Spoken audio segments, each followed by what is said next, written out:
Bonjour Monsieur Dornbusch, quelle est la place des cleantech sur Pollutech aujourd'hui? Bonjour, je trouve que les cleantech prennent une place de plus en plus importante depuis 4 ans que je suis ce salon. On voit beaucoup de startups actuellement cleantech, alors en particulier dans la première partie où il y a les institutionnels et différents pavillons.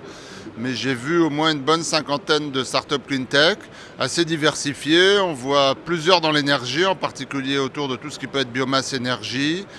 J'ai vu des choses dans l'écomobilité. Bon, on voit très peu de solaire, mais évidemment le solaire en ce moment on sait que ça souffre beaucoup.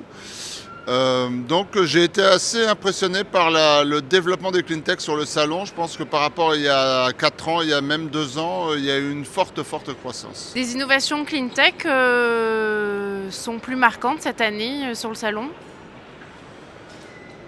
J'ai pas vu d'innovation de rupture par rapport à ce que je connaissais. Moi, ce que je constate plutôt, c'est des sociétés qui avaient mis un certain temps à développer leurs produits. Ça peut être 5, 10, 15 ans. On sait que des fois, les cycles de développement dans les cleantech sont très longs.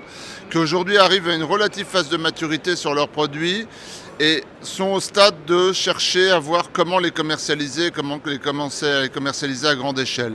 On a un peu dépassé la phase d'innovation foisonnante. Plutôt que la phase d'innovation foisonnante, on est plutôt confronté à des sociétés qui ont stabilisé leurs produits, ou qui ont enfin stabilisé leurs produits, et qui cherchent à rentrer dans une phase de développement commercial, ce qui reste un enjeu aujourd'hui difficile. Selon vous, quelles sont les perspectives des cleantech en 2013?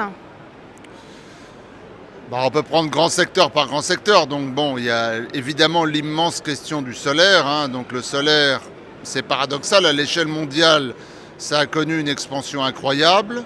Bon, le marché, les forces du marché ont été telles que le marché mondial est terriblement désorganisé. En particulier, l'effondrement des prix fait que beaucoup d'acteurs souffrent.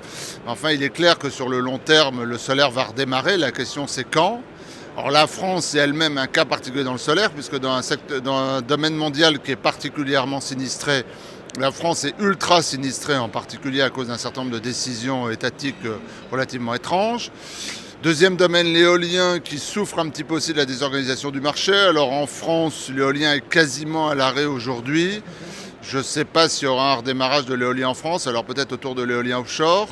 Le secteur sur lequel beaucoup de gens fondent des espoirs en France en particulier, c'est tout ce qui est la biomasse énergie.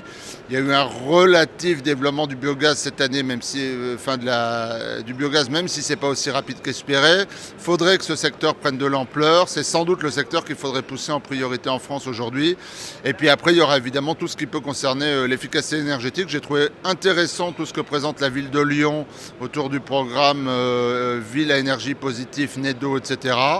C'est un pilote à très grande échelle. Bon, c'est évidemment relativement surprenant de voir qu'il est fait avec Toshiba, mais c'est un programme à très grande échelle qui est intéressant.